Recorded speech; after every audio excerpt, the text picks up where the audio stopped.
बधाई भी दी है, पर शहीद दिनों का कार्यक्रम मुंबई कांग्रेस में हर साल होता है, सारे सारे।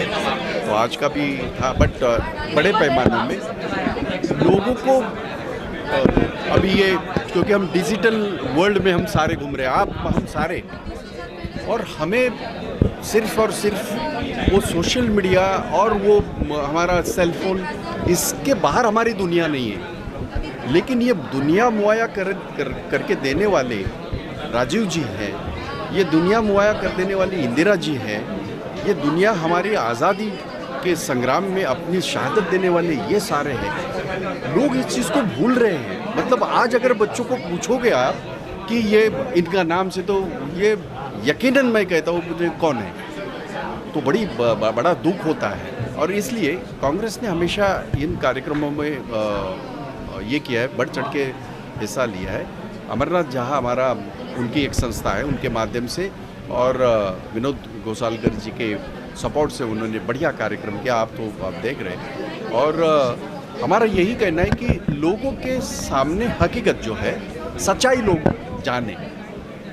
आजकल हम लोग देख रहे हैं कि एक परसेप्शन तैयार किया जाता है और वो परसेप्शन ही सच है, ऐसा हम लोग भी सोचते हैं। तो ये जो हो रहा है उसके खिलाफ हमारी लड़ाई है। जो देश में हो रहा है, जो हमारे प्रदेश में ये पिछले साल भर में से हो रहा है, उसके खिलाफ हमारी लड़ाई है। क्योंकि महाराष्ट्र हमारा ऐसा कभी भी नहीं था। ये छत्रपति शिवबा की धरती है। यहाँ हमेशा सबका सम्मान किया जाता था, सबको साथ में लेके किया ये करते थे। छत्रपति जी ने भी जितनी भी लड़ाई लड़ी, सबको साथ में लेके लड़ी। पर कुछ लोग अपना एजेंडा चलाने की जो कोशिश कर रहे हैं, तो लोगों के सामने हकीकत लाना मेरा काम है, हमारा काम है, जो मैं कर रहा हूँ और बिना डर के कर रहा हूँ। एक ऊपर वाला भगवान छोड़ के हमने किसी को डरना सिखा नहीं। राहुल जी को आज जो ये हुआ, आपका अगला सवाल ये रहेगा, इसलिए वो भी बता रहा हूँ। ये है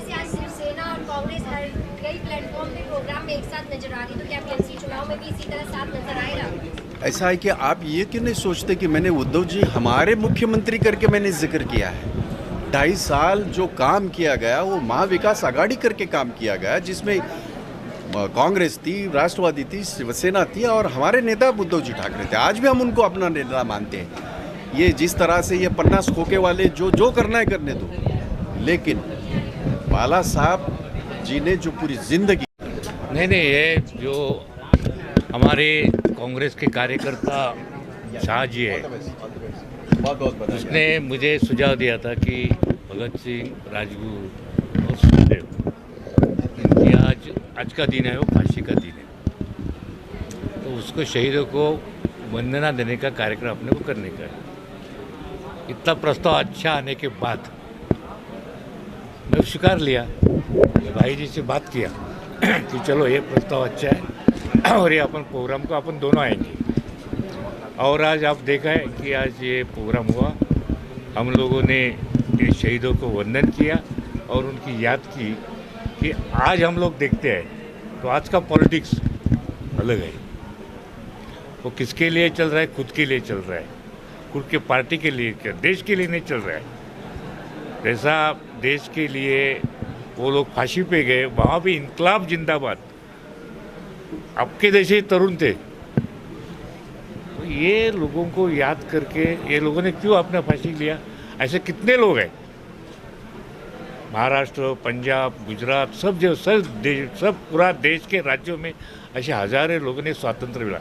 आज क्या स्वातंत्र में हम देखते हैं ED, CBI, income tax, Rajiv Gandhi को अंदर डालना, ये सब देख के, और जो मेन की घटना का तोड़फोड़ हो रहा है, जैसा शिवसेना के बारे में जो निवडणूक आयोग, केंद्रीय निवडणूक आयोग ने जो निर्णय दिया, तो हमारे संजय राउत ने बताया उसने बाप की पार्टी बनाई थी क्या? बाला साहब ने पार्टी बनाई थी और वो कौन निर्णय देने वाला? तो ऐसी घटना बचाने के लिए ये महाविकास आघाड़ी आगे जाएगी, ऐसा मुझे लगता है। सर, आपने कहा कि आज की राजनीति अलग है, क्या आपको अलग लगता है? और अरे आप तो देखते हैं, आज देखो उद्धव जी साहब तो है, लेकिन आज देखो ये राजनीति अभी महाराष्ट्र तोड़ दिया। किसने तोड़ दिया? भारतीय जनता पक्ष ने। ऐसे 28 राज्यों में, किया है उन्होंने। हाँ, 28 राज्यों में जो राज चला है, खाली उनको कोई नहीं चाहिए, खाली भारतीय जनता पक्ष चाहिए।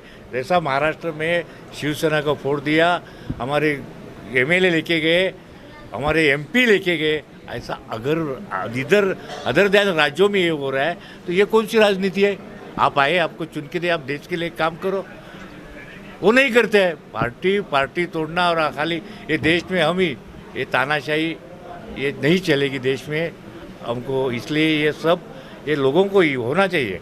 आज भाई जगताप ने जो बताया अपने भाषण में, कांग्रेस का भी, गांधी घराने का भी त्याग है ना, वो को कैसे भूल सकते हैं?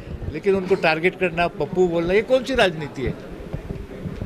आदमी के इतने पंतप्रधान होने के बाद आदमी के अपने आदमी के, भले कौन सा पार्टी का है, उसको ऐसा व्यंग पे भाषण करना, मुझे लगता है ये कौन सी नीति है वो मुझे पता नहीं है। सर, क्या हार के डर से चुनाव टाला जा रहा है? वो तो इसमें जुना बात होगी।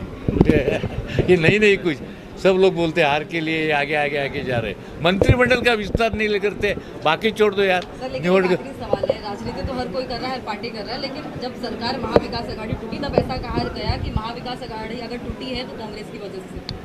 नहीं इसलिए आप क्या कहना चाहेंगे सर? सर, विपक्ष का सवाल था ये। अरे बाबा, वो एकनाथ शिंदे जी को पूछो, वो जो हाउस में बोले, ये आपका बात है ना, वो हाउस में एकनाथ शिंदे जी गए चुनाव अधिवेशन में बोले कि देवेंद्र ने मुझे मदद किया। वो खुद बोले, हाउस में बोले, तो कांग्रेस का किधर सवाल आता है? कांग्रेस का किधर सवाल आता है? ये तो चलिए, हम तो सबसे पहले आपको एक चीज़ बता देना चाहता हूँ। मैं उन वीरों के, शहीदों के नाम पे सलाम करते हैं जिन्होंने कि ये नहीं देखा, अपना परिवार नहीं देखा, अपना पिताजी को नहीं देखा, अपनी माँ को नहीं देखा, जो कि इस तरह से उनके अंदर में जुनून क्रांतिकारी का, पूरे विश्व के अंदर में ऐसा युवा आपको दिखाई नहीं दिया होगा, ना तो आप कभी इनके ऐसे इतिहास सुने होंगे। ऐसा वीर जिन्होंने पूरे भारतवर्ष में अंग्रेज सरकार को चैलेंज कर दिया, आगाह किया कि देख, एक 20 साल का लड़का तुम्हें चैलेंज करता है और अकेला हम तुम्हारे पूरे अंग्रेज सरकार पर भारी पड़ रहा हूँ। उद्देश्य मेरा ये था कि लोगों को जो इतिहास भूलने लगा है ना, तो इतिहास जो भूलने लगा है तो वो नवजवानों के इतिहास तो दिलाना पड़ेगा, क्योंकि आज का जो सरकार है वो इतिहास नहीं बता रहा है, वो अपना घर भर रहा है। तो हमारा जो इतिहास उनको, बच्चे लोगों को समझाना है आपके मीडिया वाले के थ्रू कि इतिहास क्या है। जिन्होंने 23 साल की उम्र में हंसते हंसते फांसी पे चढ़ गया, उन्होंने चैलेंज किया, मुझे योद्धा की तरह मारो गोली, लेकिन अंग्रेज सरकारों में इतने दम नहीं थे कि वो गोली मार सके उनको। उनकी माँ ने कहा था, आपने सुना होगा कि अगर हमारा तो एक लाल है, बेटा नहीं कहा था उन्हें, एक लाल है हमारे पास में, अगर हमारे पास में हजारों लाल होता तो मैं सबके लिए कुर्बानी देने को तैयार हूँ। ये ऐसा माँ थी वो। आज हम जिस वीर भगत सिंह, उन शहीदों को सलाम करते हैं, राजगुरु सुखदेव, जिन्होंने ये नहीं सोचा कि आगे क्या होगा, उन्होंने सिर्फ भारतवर्ष के लिए, भारत के जनता के लिए, जो हमारा देश सुंदर, सुशील और अच्छा से रहे, और हंसते हंसते उन्होंने फांसी पर चढ़ गया। उन्हें ये पता नहीं था कि मैं इतना बड़ा क्रांतिकारी आंदोलन कर रहा हूँ कि मेरा भविष्य क्या होगा, अगर मैं जिंदा रहूँगा तो मैं भी देखूँगा। लेकिन नहीं, उन्होंने दूसरे को देखने के लिए भारत को सुंदर बना करके हंसते हंसते फांसी पर चढ़ गए।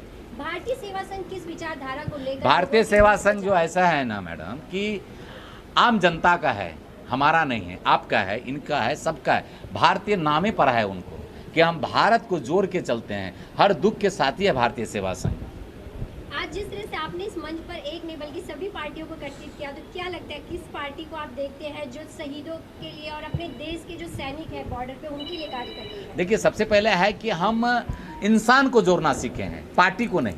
एक इंसान अच्छा होता है, पार्टी तो चलती रहेगी, गिरेगी उठेगी, गिरेगी उठेगी, चलेगी, पर इंसान को जोड़िए। और इंसान बहुत बड़ी मायने में रखता है। जब आप कहीं चले तो कोई अमर झा है जिन्होंने जोड़ के चलता है, गठबंधन। जैसे कि आपने देखा होगा कि जब विवाह होता है लड़का लड़की, तो कैसे गठबंधन जोड़ते हैं, उसमें कौन सा पक्ष, कौन सा जात के लोग आते हैं वो मायने नहीं रखते, वो शादी में आता है वो मायने रखता है।